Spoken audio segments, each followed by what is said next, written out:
Welcome back to the RuleBook. I'm your host, Alex Palmer, and I'm the queen of learning things the hard way so you don't have to.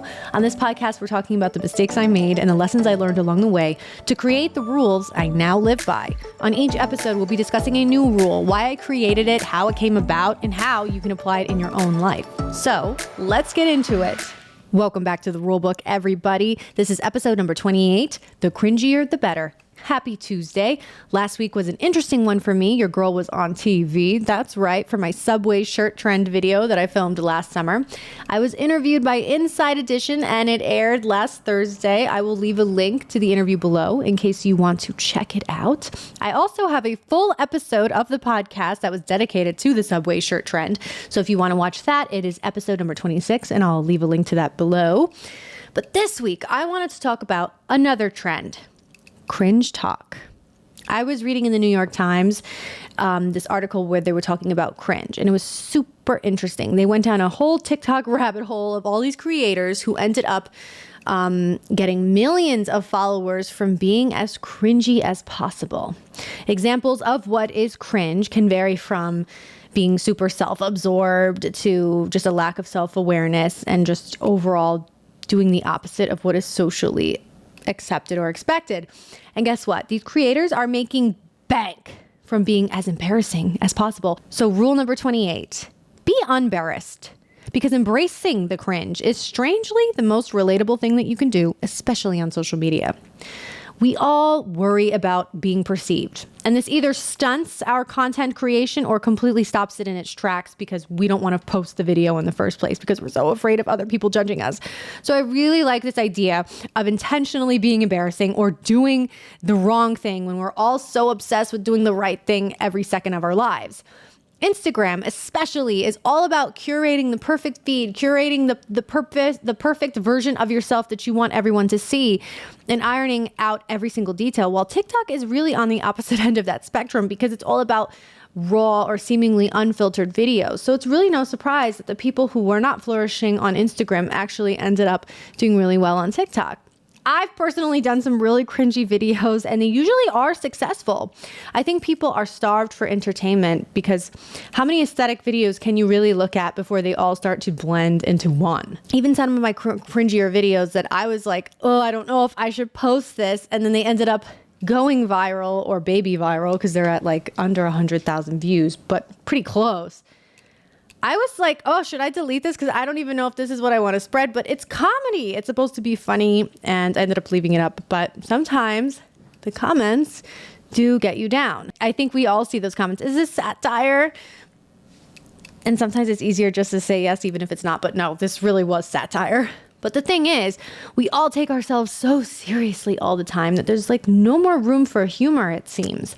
That's why my handle on my socials actually is Serious Actress, but you know that by now. And it's me making fun of how much I'm not taken seriously as an actress, even though I want to be, or even though it's an aspiration for me. So it's supposed to be tongue in cheek and not that deep. This week, I was actually cleaning up my apartment and I found an old notebook that I used to use for morning pages when I was following along that book, The Artist's Way by Elizabeth Gilbert.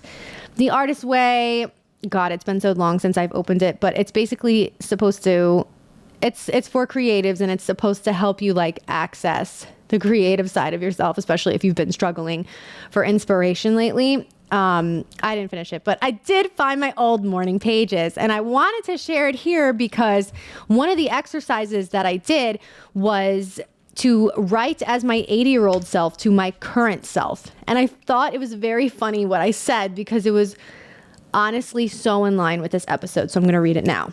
Dear Alex, take risks. That's such a weird word to say. Be who you think you shouldn't. Worry less. Time flies. We all die. Say yes more and be free.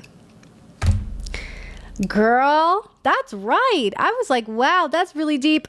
Go me pretending to be my 80-year-old self. And this was like 5 years ago. But it still rings true today. And these are all still things that I struggle with beyond just as a content creator, but in my own life. So I really wanted to share that here because I do think it's really good advice. But what is comedy, right? It's being brave. It's having an interesting perspective and looking at things in a really unexpected way that, you know, this person or that person might not have thought about originally. It's just turning things on its head. I remember when I was doing improv at UCB, and one of my very last shows that I ever did before the pandemic happened and ruined everything.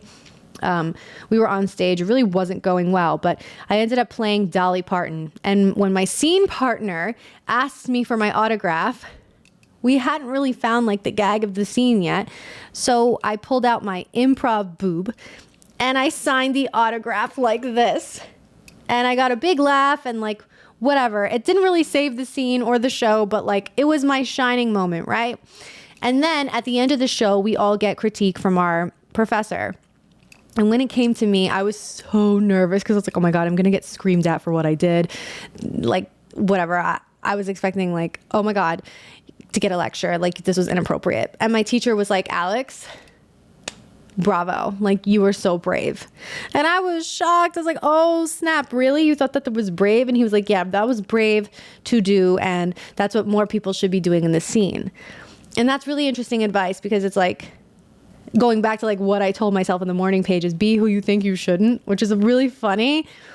And it is kind of like embracing the cringe, right?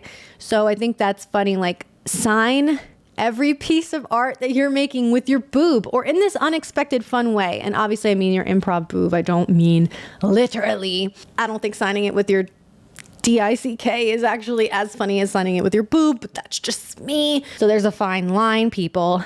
But yeah, you've got to leave your signature on what you're doing in an interesting way. And I think that's exactly what I did as Dolly Parton in that scene. In preparation for this episode, I read another article that I found really interesting that I wanted to mention here, which was analyzing the effects of political correctness and wokeness on comedy. And in a weird twist of events, it's actually made being as like out there and un-PC as possible the funniest thing you can do, especially online. Of course, there's a fine line to that. Like, there's a fine line to everything. There's degrees. There's a fine line between poking fun and then actually causing pain. But regardless, it's super fun for me to like play self-absorbed girl because yes, we're all guilty of having these thoughts and feeling bad about it and you don't want to share it, but this is a way to share it and be validated by people clicking like or saying this is funny or like to entertain people with these thoughts that are typically seen as very negative and like no. So it's fun. And why can't we just embrace that more? I was having a conversation with my sister this week and she was like, oh, Lexi, she calls me Lexi, you just need to care less about what other people think. And I've always struggled with this throughout my entire life. And so it's really funny that I've chosen like careers and paths that include me being like front and center, sharing my opinion and me being really worried about it. But I don't think there's anything wrong with choosing your words carefully. But I do think there is something wrong when you stop yourself from saying what you really want to say or exploring what it is that you want to say because you're so worried about being judged. And that's what I'm trying to do less of. And my sister is right. In order to really succeed, you have to care less about what other people think. I'm not saying that that's a license to hurt people or be unkind. It's not. But you do have to give yourself that room to explore. And that's what this rule for this week is about. Just giving yourself that freedom to explore the cringier parts of yourself and actually to even post it because people find it really enjoyable when you're just being upfront about the cringy parts of yourself. And even if you're not a content creator and you just want to care less about what other people think of you, this rule still applies because actually there's nothing more embarrassing than not being true to yourself. So embrace the cringe, go forward, post your video, be who you want to be who you shouldn't think you should be, because honestly, we don't really know what other people expect. We've just made it up in our heads, so F that. All right, guys, subscribe to this podcast if you haven't already. Please follow me on all social media platforms at Serious Actress. DM me any topics you'd like me to cover, and I'll see you next week. Bye, guys.